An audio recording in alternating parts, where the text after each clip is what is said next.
More than 400 years ago, Athens was the center of the known world. It was a city of gold, ego, and absolute certainty. And in the middle of it all was a man who looked like a beggar but thought like a god. Socrates didn't spoke from stage. He didn't write books. He just stood there.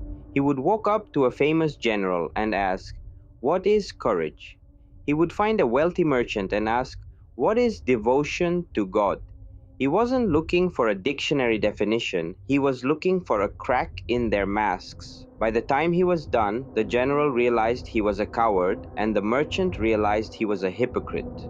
You might think you're safe from this ancient gadfly who persistently criticizes particularly those in power to incite change. But look closer at your own life. If you find yourself questioning the hustle while everyone else is buying into it, you're following Socrates. If you feel a strange guilt when you lie to keep the peace at work, you're following him. If you have ever looked at a perfect social media life and felt an overwhelming sense of emptiness, you've been infected by Socratic irony. Congratulations, you've successfully ruined your happy life. You could have been a blissful cog in the machine, enjoying your mindless entertainment and your shallow status. But no, you decided to examine it, and now the happy life feels like a cheap stage play.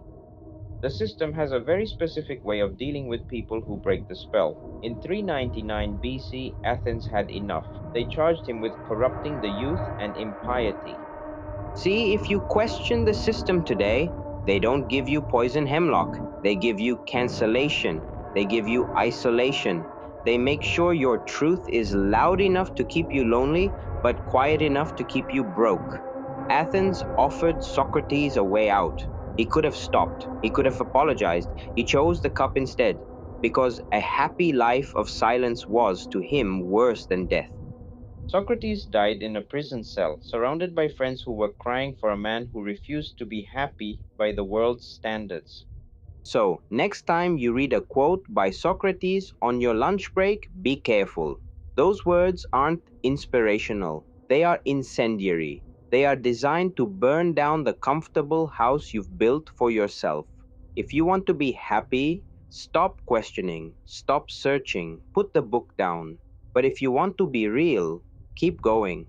Just don't say, "We didn't warn you about the poison." Follow Great Souls and AI for more thought provoking videos.